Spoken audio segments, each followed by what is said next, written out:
राधे राधे दोस्तों।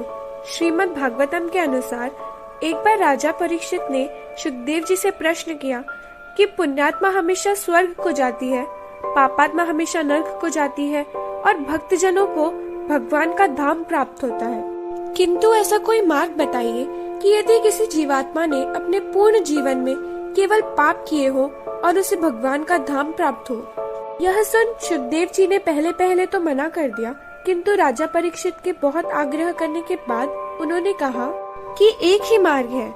यदि किसी जीवात्मा ने अपने अंत समय में भगवान को याद किया हो या उन्हें पुकारा हो तो उन्हें अवश्य ही भगवान का धाम प्राप्त होता है। किंतु यह जितना सुनने में सरल है उतना ही करने में कठिन भी है।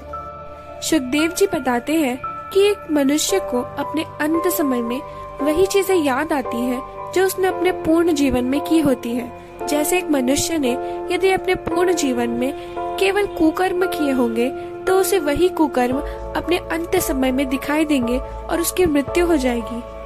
परंतु यदि किसी मनुष्य ने अपने जीवन में सुकर्म किए होंगे और अपना पूर्ण जीवन भजन कीर्तन में व्यतीत किया होगा तो उसे अवश्य ही वही चीजें याद आएंगी जो उसने अपने पूर्ण जीवन में की होंगी।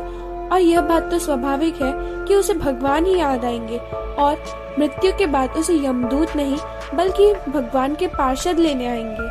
राजा परीक्षित कहते हैं कि यदि ये बात सत्य है तो ऐसा कोई प्रमाण दीजिए जिसके साथ यह घटना हुई हो, जैसे किसी ने अपने पूर्ण जीवन में केवल पाप किए हो और उसे भगवान का धाम मिला हो। यह सुन सुखदेव जी कहते हैं कि एक ब्राह्मण था जिसका एक पुत्र था अजामिल।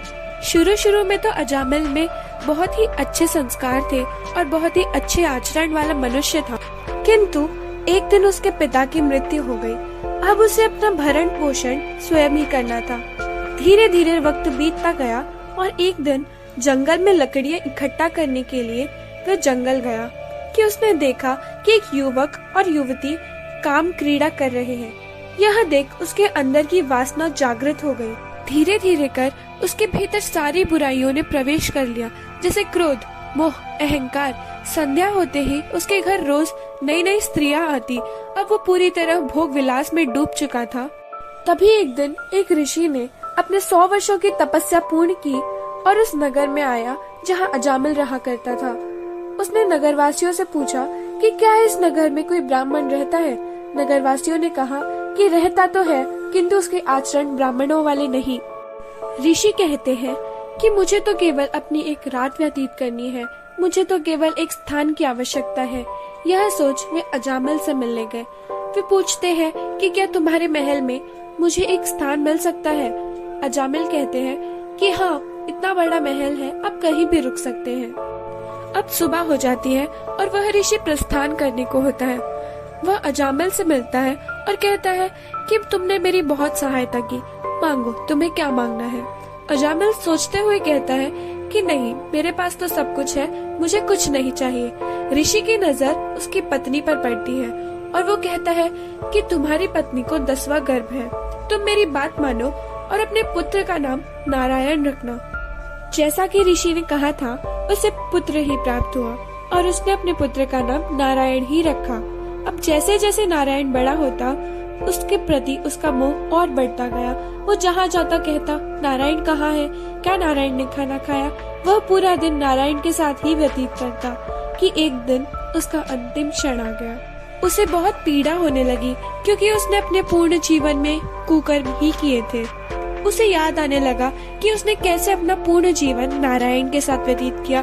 उसे इतना दर्द हो रहा था कि उसने दर्द में ही पुकारना शुरू किया, हे नारायण मुझे बचाओ, हे नारायण मुझे बचाओ, हे नारायण मुझे बचाओ।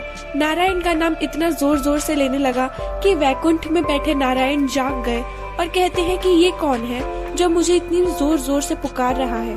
उन्होंने देखा कि यह तो एक मनुष्य है जो अपने अंतिम क्षण में मुझे पुकार रहा है। उन्होंने बिल्कुल भी देरी न करते हुए अपने पार्षद भेजे उसे अपने धाम लाने के लिए। भगवान के पार्षदों को आते देख यमदूत भाग गए। यमदेव नारायण से कहते हैं कि ये क्या भगवान, जब आपका कोई भक्त अंतिम गिनती कर रहा होता है तब मैं कभी भी अपने यमदूतों को नहीं भेजता, किंतु ये तो एक पापात्मा है, आप इसे क्यों बचा रहे हैं। नारायण कहते हैं कि आप तो जानते हैं कि यदि कोई मनुष्य अपने अंतिम क्षण में मुझे पुकारे तो मैं उसे बचाने जरूर जाता हूँ।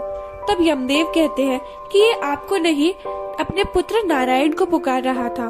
तब नारायण कहते हैं कि पुत्र समझकर या पिता समझकर, बंधु समझकर या भाई समझकर यदि कोई मुझे पुकारता है तो मैं उसे बचाने जरूर आता हूँ। दोस्तों, यह थी आज की वीडियो। अगर आपको ये वीडियो अच्छी लगी हो तो इसे लाइक करके सब्सक्राइब करना ना भूलें। मैं ऐसी और नई रोचक वीडियोस लेकर आती रहूंगी। अगर आपको मेरे साथ इंस्टाग्राम पर जुड़ना है तो इसका लिंक मैंने डिस्क्रिप्शन में दे दिया है। धन्यवाद। अरे रुको रुको रुको, ये वाली वीडियो देखी क्या? नहीं देखी? तो जल्दी से जाओ और देखो।